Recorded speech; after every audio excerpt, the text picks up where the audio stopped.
Good morning or good afternoon, depending on the time of the day that you guys watch this webinar. The title of this webinar is When Do We Need Dynamic Stability Studies, Examples and Arc Flash Calculations.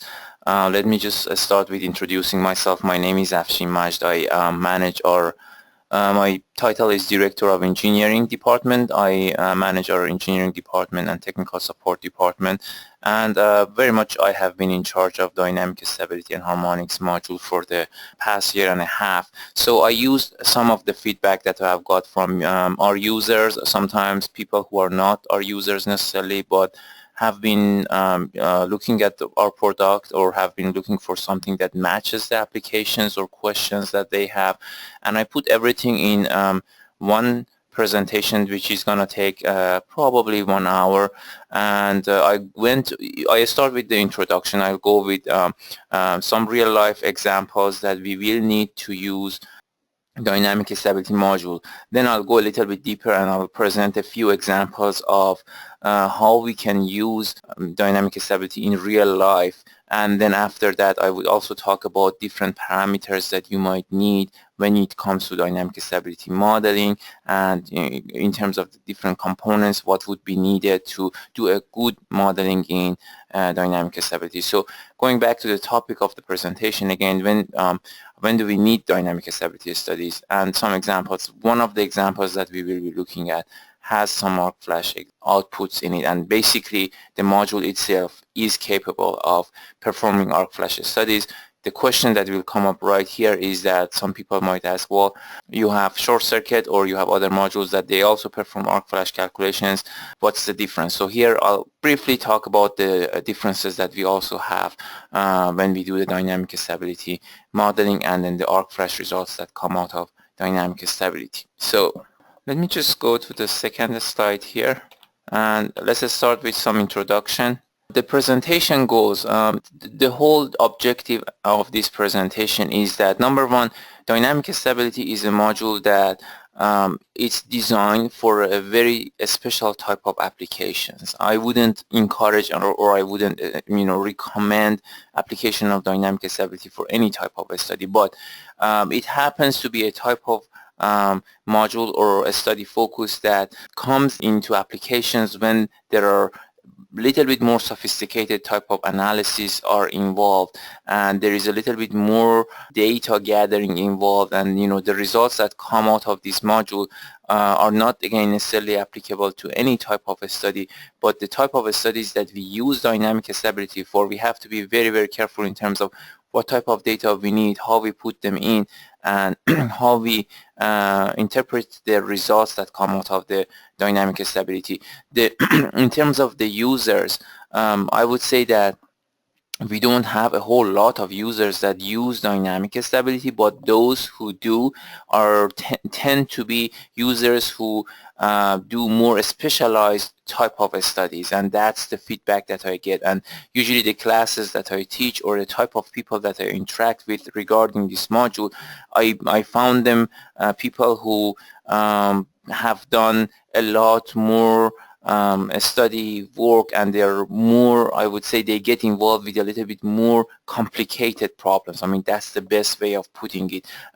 The very big difference of dynamic stability module that I can just mention over any other type of module that we have is that there is a time dimension in here. There is a reference to time, which means that we are looking at the waveforms and change of waveforms over the time. That would be the very first issue that I need to mention here. But let me just go very briefly in 2 slides over the objectives that I'm trying to follow here, the points I'm trying to make here, and then I'll go back and then I'll go a little bit maybe more in detail. I'll talk a little bit more in detail about what is the main difference, why, what type of people, what type of application, what cases we need to go and utilize this module. So in terms of objectives, we like to expose the participant to dynamic simulation principles.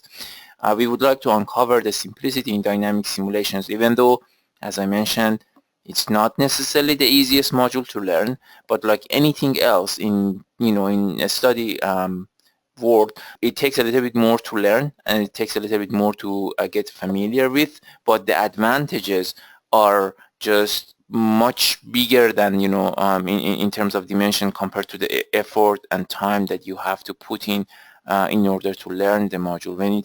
When you figure out, or when you are confident that this is the application, this is the case that you need to use the module, and you use the module, if you learn it very well, you will see that almost no other study focus can provide the results that you want. So even though, again, it might be applicable to more sophisticated cases, it's not that difficult to learn. And we will see that, end of this 1 hour presentation, we will see, after performing a few examples, that it could be quite user-friendly. It can be quite easy to learn.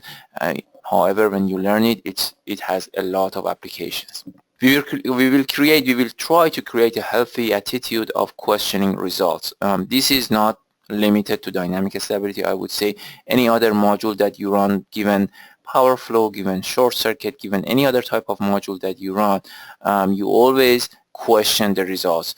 We develop a software. We're very happy to have a very large database, I would say a very large a group of companies, individuals, people who use our software and provide data to us. But we always mention that this is a tool, and you always have to be able to utilize the tool in a proper way. So you need to know why you use it, what type of results you expect, and you always have to have a way to verify and question the results. So, and we always welcome that type of questions. We get questions all the time about our short circuit, about our load flow, and obviously when it comes to dynamic stability, because the type of studies, we might get a little bit more complicated, a little bit more difficult type of questions, but we always welcome that. Learn methods to perform induction motor parameter derivation. That's something that I will cover, but it's not going to be covered in this presentation. So I will have a series of presentations that come right after this one during it, I would say during the next 2-3 months, and then eventually there would be a class, there would be a harmonics and dynamic stability class in Portland, which is around end of October. In fact, it's October 31st to November 4th, and the more details are on our website that you can go and see there. And then end of the presentation, I will provide more details on that one too. Now, in terms of the goals that we are following here, we try to learn methods to perform induction motor and synchronous motor starting simulations. We try to learn how to select the best models for your installed equipment, learn how to define parameters for models and enter data into your EasyPower database, learn how to critique induction motor and synchronous motor data supplied by manufacturers. So, just going back to the last item that I covered here, if you notice, learn methods to perform induction motor parameter derivation. This is a software. In fact, this is a tool built into dynamic stability module. And as we speak here, let me just open up our, EasyPower. Again, we are still just beginning the presentation, but I just wanted to show you the dynamic stability icon here. So this is our database edit. You go to dynamic stability. Obviously, you see the plot, the screen changes. There would be a plot section that you can see the plots. Here is, the one line, the way that you can see one line in other modules. The results show up here. As soon as you switch to dynamic stability, you would immediately see a initial power flow results on the screen, which again, one of the things that really distinguishes, one of the things that make it, the dynamic stability stand out among all different modules that we have, is that it goes in every step of the work. It goes and checks the results and gets the results from the power flow module, and then goes through different states, solves a lot of differential equations, and goes to the next step. But I leave it right there. This is the screen for our dynamic stability module. This is where you would see all the logs and results. This is where you see all the plots. And again, you will see a lot of power flow options available here, because again, for very obvious reasons, that every step of the work, a power flow simulation is being run here. So this is the module. This is the icon. That's after you input all the information, you would go and switch to dynamic stability. And again, in a few minutes, I'll show you how you would need to put the data in this module. Now, learn how to define parameters for models and enter data into your EasyPower database, learn how to critique induction and synchronous motor data supplied by manufacturers, which we talked about it briefly. We also learned how to specify plot channels for viewing dynamic simulation results. So there would be plots, as you see here again, that you can plot them, almost similar to our harmonics module. When you double click, and again I can just talk about them maybe a little bit more in detail, but when you double click on bus or a breaker, you would see that some actions would be happening, and when those actions happen, we have an auto plot capability here, which means that we will be plotting some of the parameters here for dynamic stability. So let me just go back here. Review the extensive set of data supplied in the user library. Learn how to create new dynamic model entries in user library. Review each model supplied in EasyPower Dynamics. Learn how to perform detailed dynamic simulations using a script. So this is another type of work that can be done in dynamic stability. And as I'm going through all these different options here, let me just briefly, before we go to application of the dynamic stability here, the next slide, there are two different type of simulations that we can perform in dynamic stability. Obviously, this is the database edit mode. If you want to go to dynamic stability module, switch to dynamic stability module here, you would go to DS options here, and you can define all the, so now you would see that all the dynamic stability options are in here. Obviously, these are some of the options that you can use in order to optimize, or in order to change the results that you would see on the screen. I'll go over them very briefly. In the next series, maybe little by little, I'll show that turning on or off any of these options, how it's going to impact the output results of dynamic stability. Simulation time step, obviously, is the time step that the software uses to progress from one step to the second step. Step run delta time. This is an option that, again, it's an interesting option that I'll give you brief explanation, but we can certainly do more examples when I get there. You see this green run button here, and this green run button has a capability of kind of running the simulation, and then instead of seeing the whole waveform, it allows you to plot the waveform in these time steps that you define them here. For example, if you say 0.1 second here, you can just click on this run, and it runs the entire simulation for you. And maybe I can, even though I understand it might be a little bit short, but let's just give it a try here. Let's say you have one script here and you run it. Let me just go here, go to here, steady state, edit. It just runs. And let me open up another example here. And one good example would be the one that I was just about to show middle of this presentation here, but I'll go and pick it from here. Maybe I would say let's pick this example here. Go to dynamic stability, steady state, script. If we have anything, well, we don't have anything here. Let me just go and define an event here, and for that event I would say first run to 1 second, then maybe open one of the breakers. Let's do this one. Let's go and open one breaker, LV breaker, and that is BL2.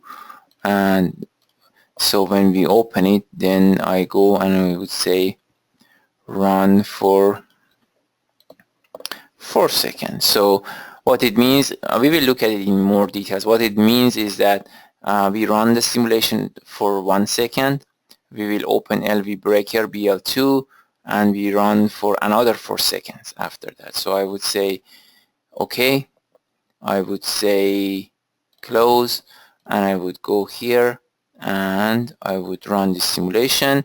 The results are going to show here. As you see, in fact the BL2 that I chose was this breaker here, and you know, the breaker opens. Obviously there are a lot of waveforms that I talked about, and I mentioned that you can see the waveforms based on time. As you can see here, as time progresses you can see the differences. That's one of the biggest differences of the dynamic stability module versus other modules in our program, that you can see the differences. You can see the change in the waveform when an event, a transient event, happens in your system. That transient event could be a wide range of different events that you can define. You can define a fault, you can put a fault on a bus, remove that fault, you can close a breaker, you can open a breaker, you can step change in the governor of a generator, you can start a motor, you can do all those things. And the fact that the waveforms look like this is that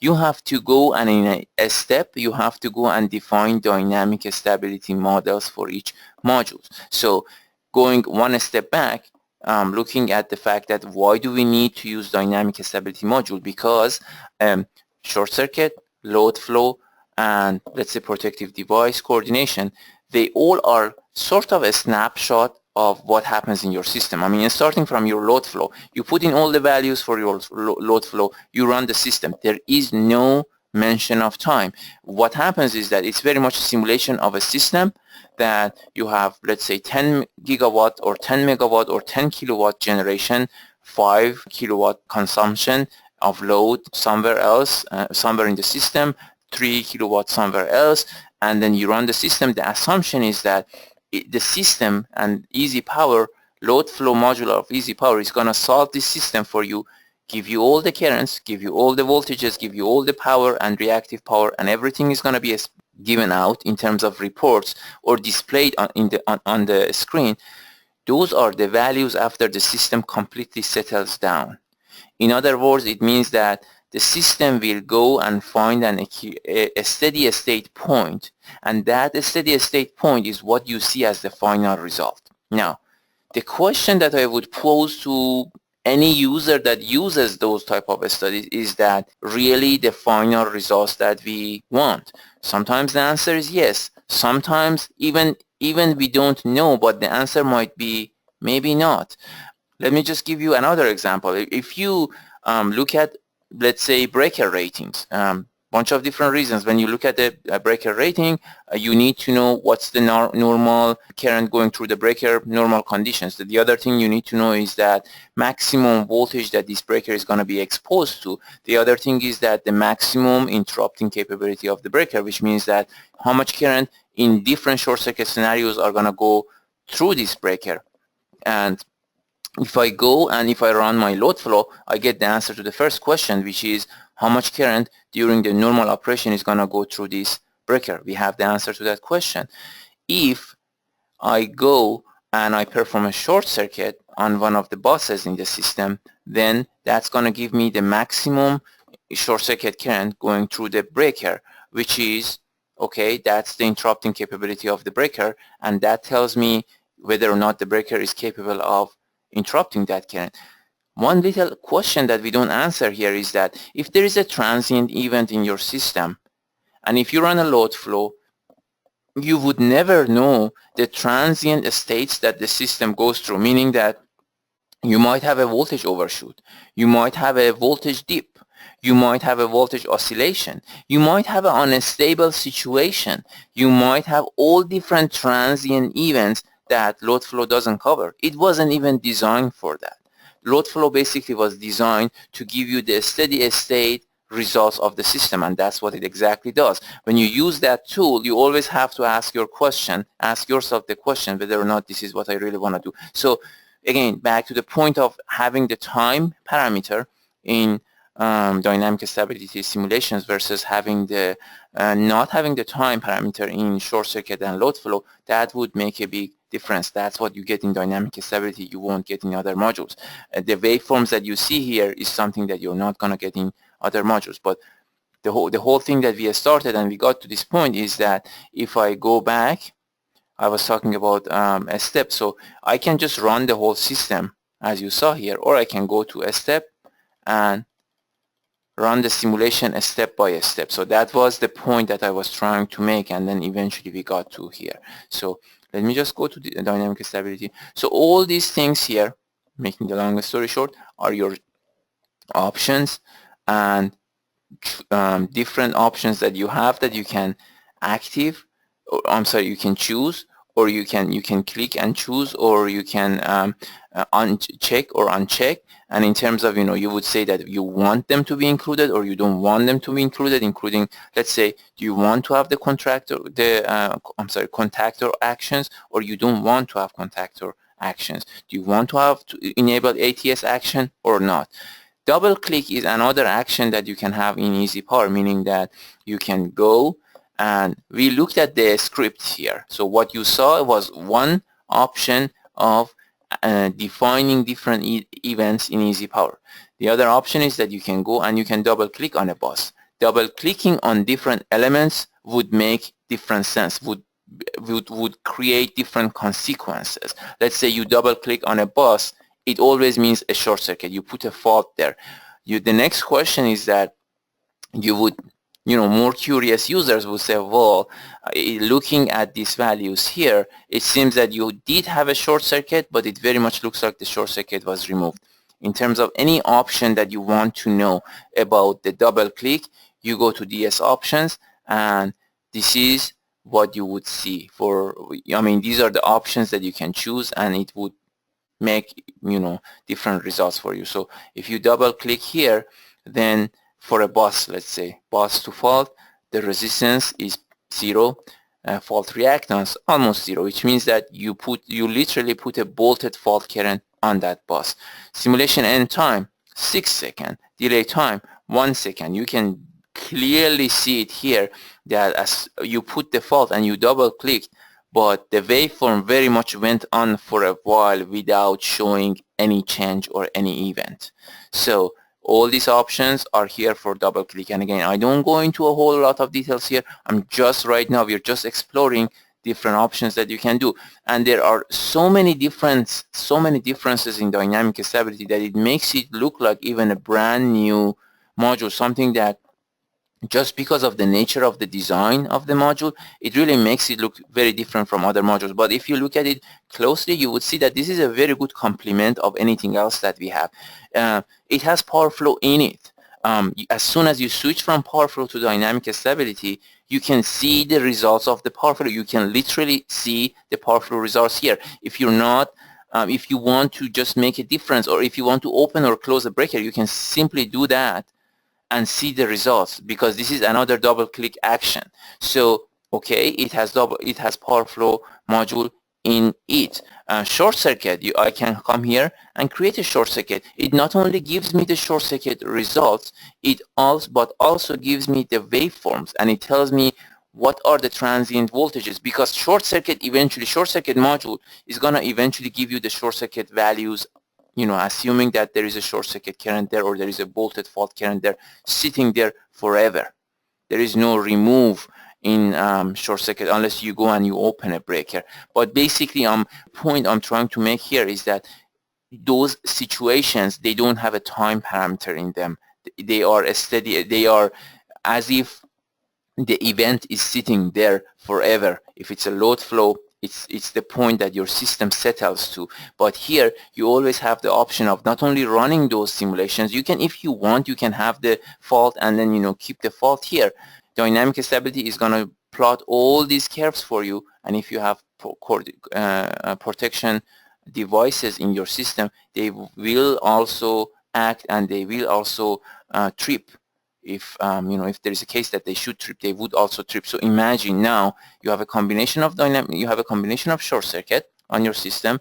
You have your devices that are going to exactly operate based on a precise behavior of your waveform, and those waveforms are not going to look like a square waveform. They're going to look like the real waveform with transient values, as long as you define the models, proper models here, and on top of that you get a log here. So for every event, for all the events that you perform, you will get a log, and it tells you exactly what's happening. Initialization, did it go fine or no, the command and the script, and all those results. So one way of performing a dynamic stability calculation is going to scripts. The other one is double clicking. If anything you want to change, all your double click, control, plot output, and eventually arc flash, which I get to, they all are defined here, and you can use them here. Going back to the presentation, so what we're trying to do is that induction motor starting, success, failure, synchronous motor starting, success, failure, system response to faults, critical clearing time, system response to line switching, system response to motor start. If you see, there is one thing that all these events have in common, and that is, in fact, the fact that they are transient. They happen at a certain time. You change them, you remove them, it's not something that stays there in your system. So there is always a option that for any reason that you define it or you don't define it, the system conditions change. And that's exactly in one sentence. If I wanted to describe the application of the dynamic stability or transient stability calculations or studies, is that when you are looking for system response over the time, that's when you should be coming to this module and be using it. And you look at it at the broader way, you would notice that there are a lot of calculation again that we perform every day, and we simply overlook the fact that we are just going from point A, which is the start, to point B, which is the settling point of the system. We are not looking at what happens in between. I go back to that load flow short circuit example that I gave earlier in the presentation, that you have a load flow. That load flow, during the time that, let's say, a motor starts or a breaker closes or opens, there might be over voltage, there might be under voltage, there might be frequency changes that affects your system. Load flow is not going to look at it, and it's not a software limitation, it's an approach limitation, it's a calculation method limitation. Newton-Raphson or Gauss-Seidel, neither of those methods were ever designed to go and capture, let's say, transients of a system, never. So any module in any software package that you find for load flow, they are designed based on those approaches, and they're working perfectly, including EasyPower. They're not designed for that purpose. If you look at over voltage, under voltage, transient events, you have to come and use dynamic stability. We are able to determine the stable, unstable dynamic responses. We are able to determine under frequency response of system after load generator mismatch event, determine critical clearing time, evaluate load impact response of backup generator. And let's take a look at a quick example. I gave you a very quick a snapshot of, I would say a screenshot, or kind of a very short window of how the module in general works. But there is really a lot more into that, and I hope you could just follow the instructions, because I really try to start from a higher level, and then we get into more details. But in general, let me just do a quick review again. This screen here is your one line. What you put in here is not normal information that you use in load flow. It's different.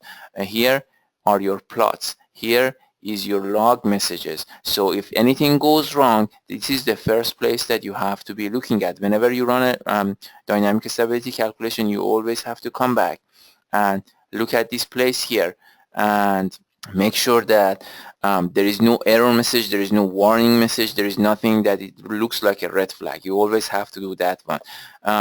Those of you who have worked with harmonics module, you should probably know any module that we have a plot and the outputs are presented in terms of plots. We always give you the points, so it's not just the plots. You can also see the points here.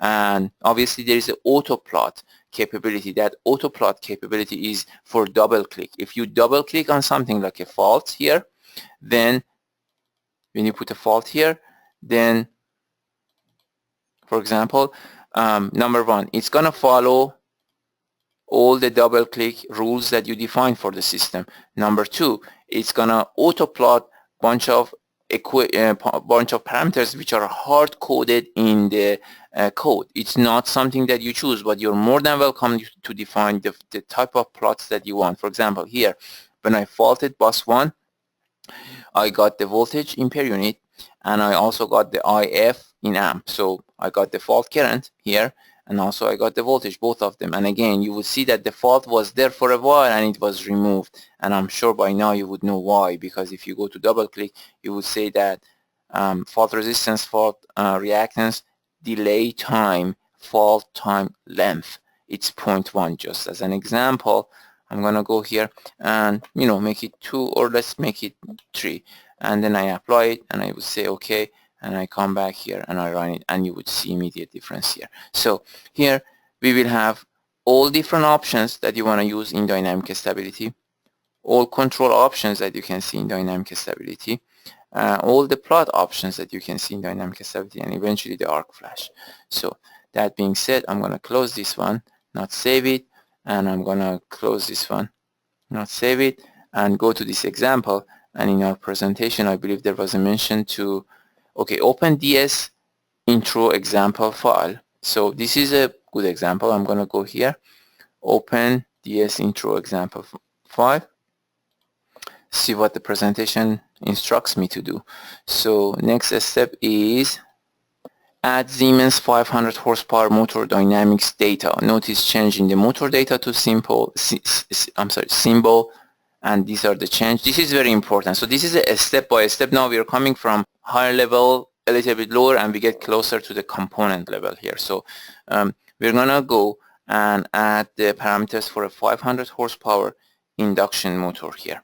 Okay, and then we will enter DS focus. So I'm gonna escape for now, remove it, go here, and so utility, no change in data. Bus, the same thing. Transformer, nothing.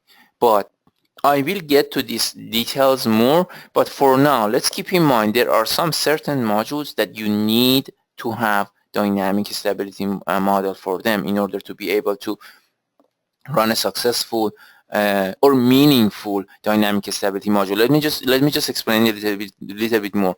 You can still run a dynamic stability module on dynamic stability study on this motor. It just not give it will not give you the type of waveform that you expect. The waveforms are going to look like a square waveform because the behavior, because you didn't define a model of governor, or you didn't define a model for exciter, and those are the things that you can define in dynamic stability. You cannot define them in other modules for very obvious reasons. So I'm gonna go here and follow the instructions and go to dynamic stability, enable the motor model, and I would say let me just go back to the presentation, and it says that add Siemens 500 horsepower motor dynamics. So Siemens, let's look for Siemens here.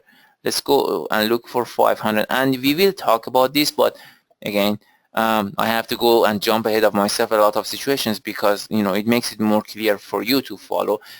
Induction machine, this IM is induction machine, 500 is the 500 horsepower is the horsepower of the machine, and then the rest we will go into the details, and I will talk about what really this naming means here. But I mean, at least for now you would need to know that this is a Siemens 500 horsepower motor here. So I'm gonna choose this one, and I'm gonna go, whenever you choose a model you have to click library, and from library it's gonna import all the data into your parameter table here. So for now I would say no, then I would go here, I would say generic, I would say squared, I would get it from library, generic.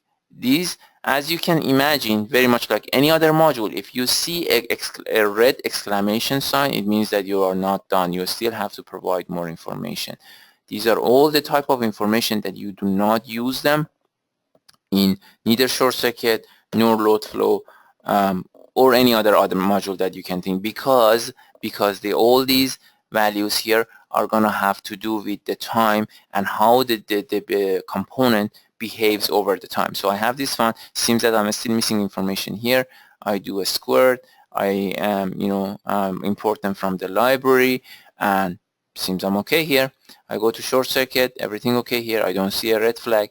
I am going to say okay and close it. You notice the change in the symbol. So now I have the proper model, the first step in order to go and run a dynamic stability calculation, a dynamic stability simulation. So let me just go back to my simulation, to my presentation here, and I go here. What it's telling me is that, okay, enter DS focus, right click on the motor breaker, select open and resolve power flow.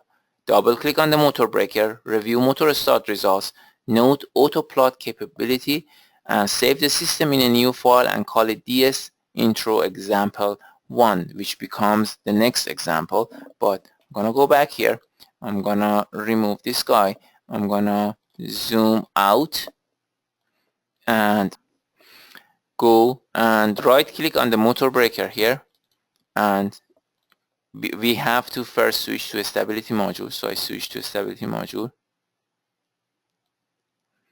and I go here.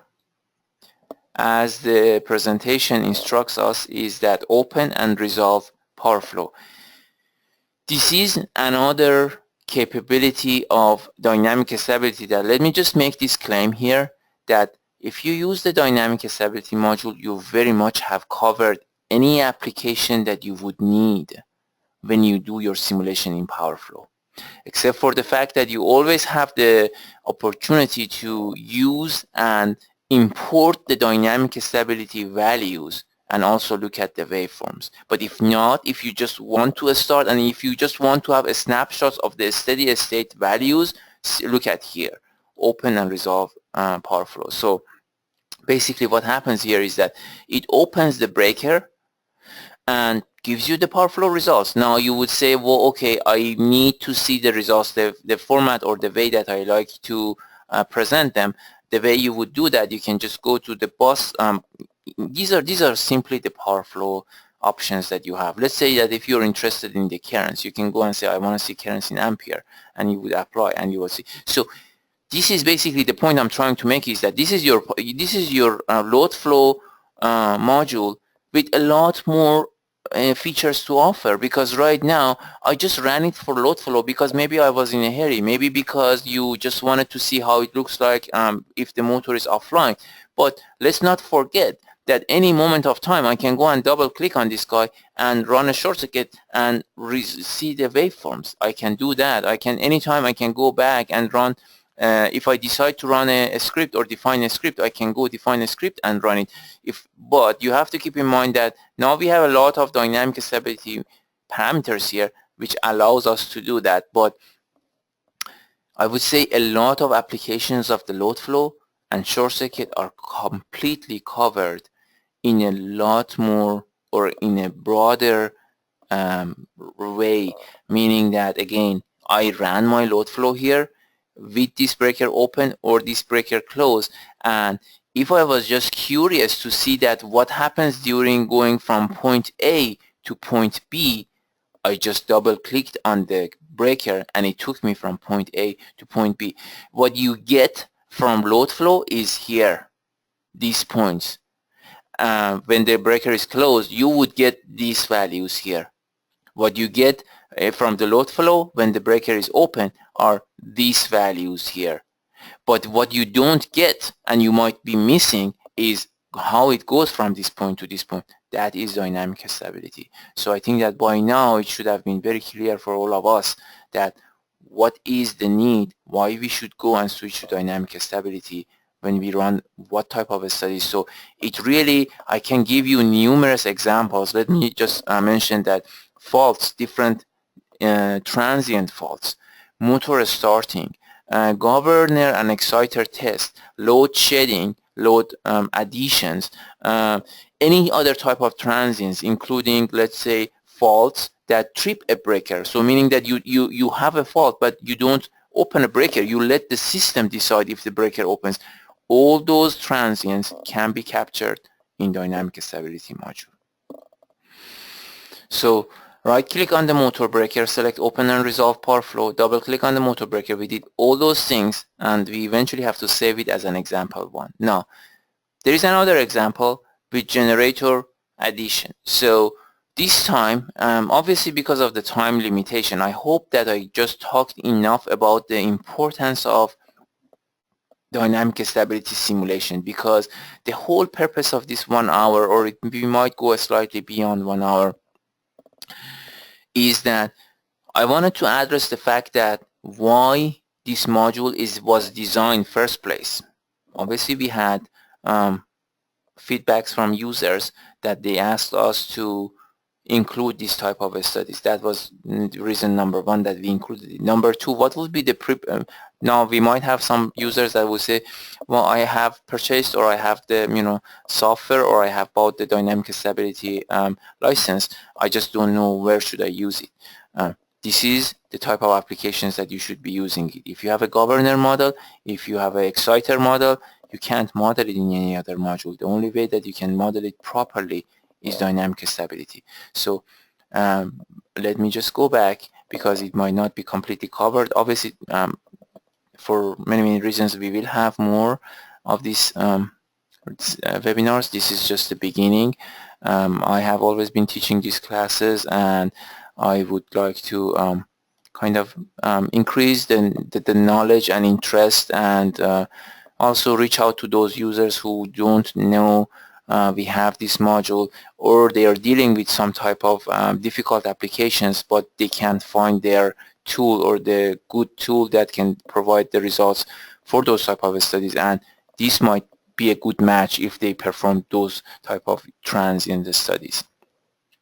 Let me open up okay, we don't have a generator here. So what I'm gonna do here is that I'm gonna exit, and I'm not gonna save it. So I'm not saving any file, and I go to the other file which I already have it ready here, and I wanted to show some stuff about the some editor pages. Motors and generators are the most important elements, components in dynamic stability. You have to make sure that you define proper models for them. Here this is an example, it's a ready example. So number one, you have to check these check boxes, and you have to enable the generator model, you have to enable the exciter model, you have to enable the governor model. They all have to be. And look at the extent of the information here. Look at how much information we have here, including the transient time constant, subtransient time constant. We use a DQ model for the induction motors here. It is a generator. It is a synchronous generator here, but we use a DQ model for both of them in general for machines, for induction and synchronous machines. And you can see all these parameters. Again, I have to really emphasize that there are a lot of information here, and you would get exactly the type of precise, if you're interested in precise response or voltage or currents of a system, that's the way to go. There you should start putting these values in your dynamic stability module, and then and simulate it and look at the results. So we don't have a PSS here, so I'm not going to activate that one, but this is another example. So I go back to so this is just wanted to make sure that a screen editor page of the generator and the type of information that you have to enter. For motor, we did the example together.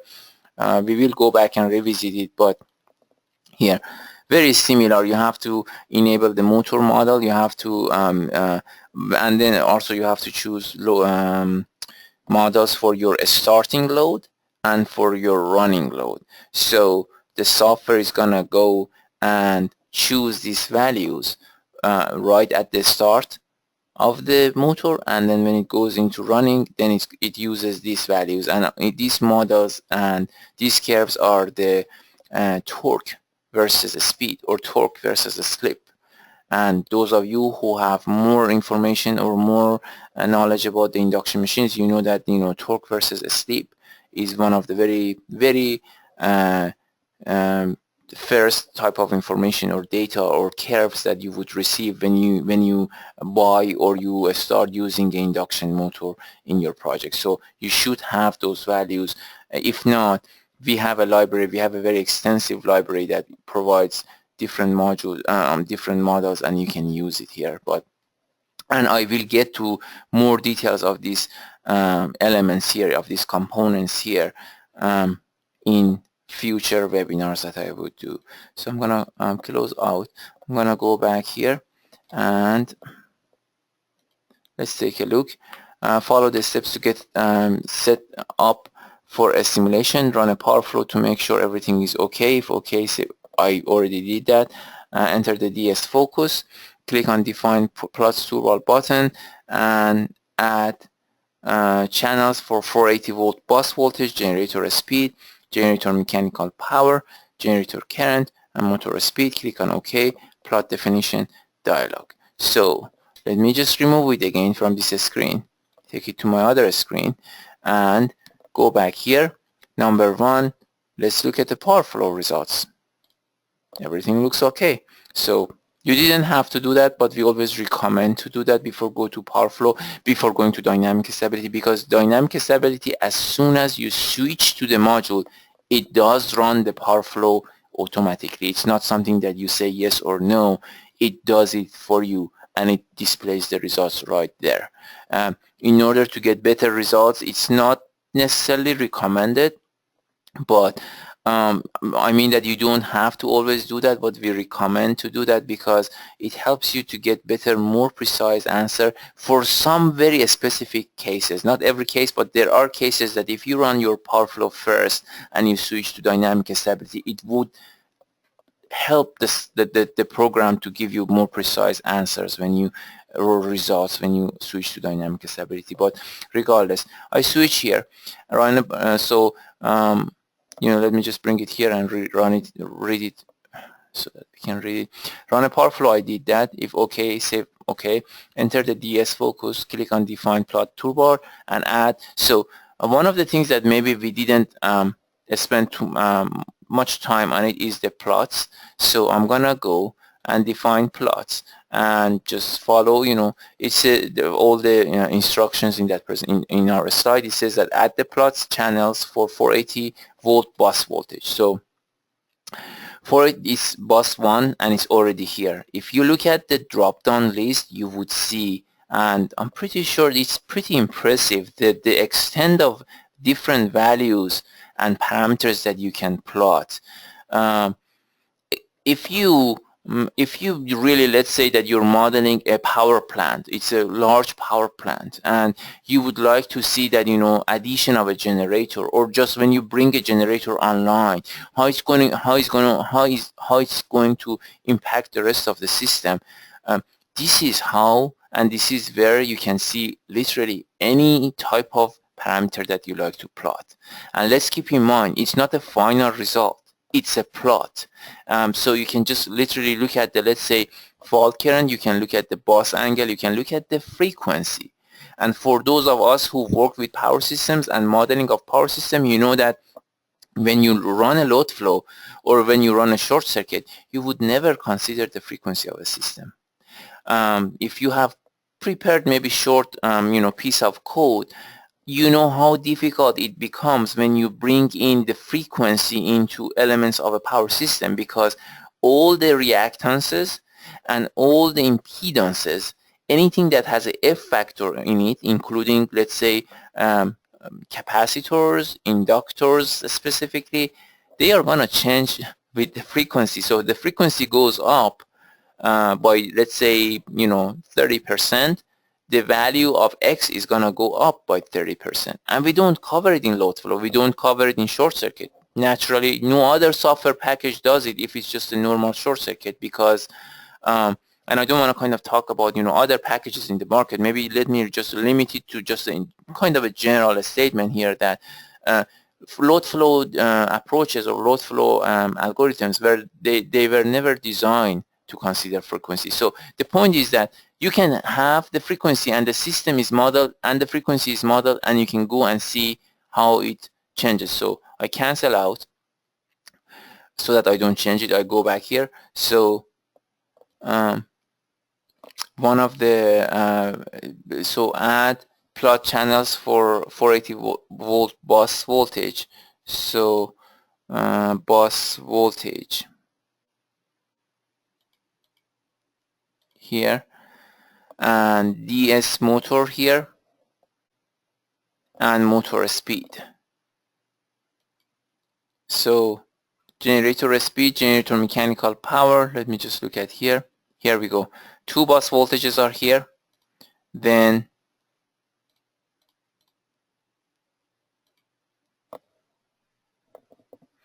mechanical power, generator current, and motor current, all are here. So what I can do is that basically I can cancel out because I don't want to change them. I am actually going and get the example ready here, the one that I have performed, and that is here, this example 2, and look at the dynamic stability. There are some certain steps that you don't see, and because of, again, time limitation, I have prepared these files. They are ready to go, and we will have webinars which I will go into more details on how I prepared them. But one of the facts is that if these symbols are showing here, it means that I already input the dynamic stability parameters and numbers in here. So the other thing is that the plots. So I go to dynamic stability, and the plots are already defined, but you know, I can maybe have the presentation again here. This is the list of items that we wanted to plot, and let's go back. Bus voltage is here. As you can see, the dynamic stability generator speed is here. Dynamic stability generator mechanical power is here for generator 1. Motor speed is here. All the values are here, and when I go and let's say I put a fault in here, it defines this value. Obviously you have to go back and look at the plots. I defined plot 1. This is the auto plot capability that we talked about. So I'm gonna go to plot 1. Everything that we define is here. A few points that if you this is a lot of characteristics that dynamic stability and harmonics modules share, because they both have plots in them as one of the output formats, and you can see all the parameters that you plot here. You can see the values here. You can just right click, format data, view data. You can go here, and you can, there are all these data, you can sort them, you can copy them, take them to another software, maybe you can take them to Excel, you can copy. So all those capabilities are here, and you can just, you know, work and do all the cosmetic changes that you want to do on the data. I don't want to focus on that one. There is so much important and so many important features into dynamic stability that I don't want to kind of spend a whole lot of time on this, but we can certainly talk about it too. So I go on these waveforms here, and I would say, let's say I want to see the exact values. So I choose the data cursor, come here, and as you can see, the values all are showing here on this corner, and you can even move this guy to somewhere that is more visible. So let's say the blue line here, as you can see, is maybe a little bit you know, kind of a square sign. So this is this one, that's bus 1 voltage in per unit. Then the red one is generator 1 speed per unit. Then this shape here and this color here, I look for that, and I see that it's generator 1 I, the current in per unit. And finally the last one, which has 2x sign at the end of a kind of a I would say bright blue color, and that is this guy here. It's the speed in per unit of the generator. So it's very much, you know, the first thing that I would, if I wanted to see whether or not this system is stable, I think all of you guys can just answer that question right away. Is that is this system stable? Yes, they all are going to assist it to a point that I don't see oscillation. So that's number one. Number two, what is the maximum voltage, let's say for bus 1. You can just go and see, okay, this is my bus. It seems that I have a huge voltage, well, I have a voltage drop here. After my voltage drop, I see oscillations in the generator 1, generator 1 green, this guy is generator 1 mechanical power in per unit. So all these oscillations are, so if you're interested, let's say what is the maximum of this waveform, you would choose here, come here, and you read the maximum value here. So that being said, let me just briefly, we looked at 2 or 3 examples. Let me briefly bring our simulation and our work to end and speak about the conclusions. So in this presentation, basically we spoke about dynamic stability and its application. We talked about that, why do we need to use a dynamic stability module in general. Dynamic stability module, you would always use it to capture anything, any waveform, any change, any transient event that depends on time, and you're interested in those changes over the time. As I went over a few examples, you can run a load flow. It's going to give you the final results or the steady state point of your system. If you run a short circuit, it's going to give you the final results, and it's maybe for short circuit, I don't know if this is the exact good technical term, but it gives you the result as if the short circuit stays there forever, and it gives you, how much short circuit is going to go through different sections of your system. When you go to the when you go and you use dynamic stability, it would be able to capture those changes and give you the how you go from point A to point B, how much waveforms are gonna change, how much voltage drop you have, or any changes that you might have in going from point A to point B. Would you even damage some of your system components? So all those answers, all those questions can be answered through dynamic stability module. So that being said, let me find the presentation here that will cover that part. So I go here and I open it up, and we go to examples, the derivative, and yeah, okay, let me bring it here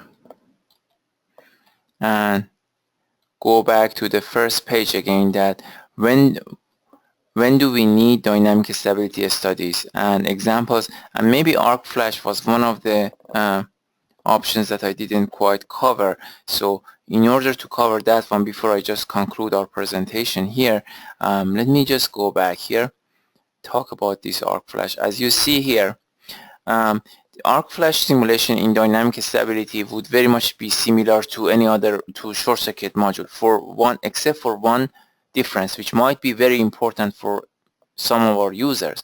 When you run a short circuit in other modules, the change of a current would be a square change. So you have a short circuit, the current goes up. If there is a trip, the current comes exactly down. It goes to zero straight, unlike these waveforms. So when we run arc flash, we use a method which is called integrated method. That integrated method is going to look at all different components and anything that drops out. Let's say, let me just give you an example. For example, if you have a fault on this bus here, and the fault current, let's say from this generator is ongoing, it's going for a while, and before that this breaker, because of the amount of the short circuit, this breaker opens.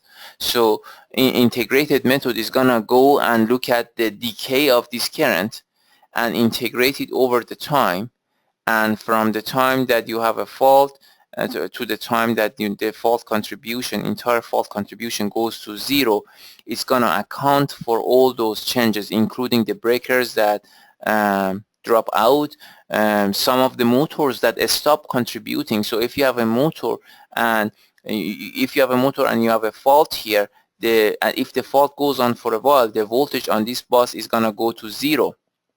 And if this goes to 0, the current contribution from the motor is gonna go to 0. And dynamic stability is gonna go and calculate, actually look at the current and how it decays to 0, and integrate that